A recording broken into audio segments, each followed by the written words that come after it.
Value zone hyper mart Nandamuri Balakrishna గారిచే November 28న నాచారంలో గొప్ప ప్రారంభం. పిఠాపురానికి మరో శుభవార్త అందనుందా? పవన్ కళ్యాణ్ చొరవతో నియోజకవర్గం రూపురేఖలు మారనున్నాయంటే అవుననే సమాధానం వినిపిస్తోంది. పిఠాపురాన్ని తన కంచుకోటగా మార్చుకోవాలని చూస్తున్న పవన్ కళ్యాణ్ నియోజకవర్గ అభివృద్ధిపై ఫోకస్ చేశారు. తాజాగా ఢిల్లీ పర్యటనలో రాష్ట్ర సమస్యలతో పాటు తన నియోజకవర్గానికి సంబంధించిన విషయాలపై కూడా కేంద్ర మంత్రులకు వినతిపత్రాలు అందిస్తున్నారు పవన్ కళ్యాణ్.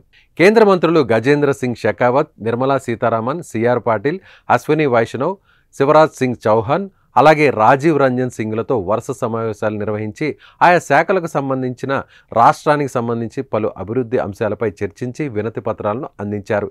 ఈ క్రమంలోనే రైల్వే శాఖ మంత్రి అశ్విని వైష్ణవ్తో ఏపీలోని రైల్వే ప్రాజెక్టులపై చర్చించారు.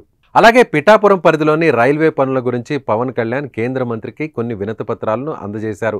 వాహనాల రాకపోకలు ఎక్కువగా ఉన్న పిఠాపురం మున్సిపాలిటీ పరిధిలోని సామర్లకోట, ఉప్పాడ రోడ్డులో రైల్వే ఓవర్ బ్రిడ్జ్ నిర్మించాలని ఆయన మంత్రిని కోరారు. ట్రాఫిక్ రద్దీని పరిష్కరించడానికి, రోడ్ కనెక్టివిటీని మెరుగుపరచడానికి రైల్వే ఓవర్ బ్రిడ్జ్ అవసరమని పవన్ కేంద్ర మంత్రి దృష్టికి తీసుకువెళ్లారు.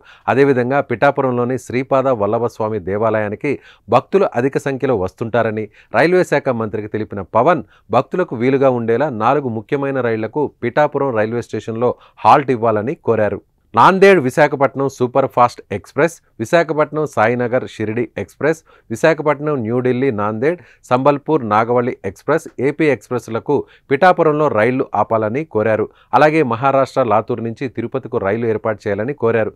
పవన్ డిమాండ్లకు కేంద్రం కూడా సానుకూలంగా స్పందించినట్లు సమాచారం. దీంతో త్వరలోనే వీటిపై ఒక ప్రకటనను విడుదల చేసే అవకాశం ఉంది.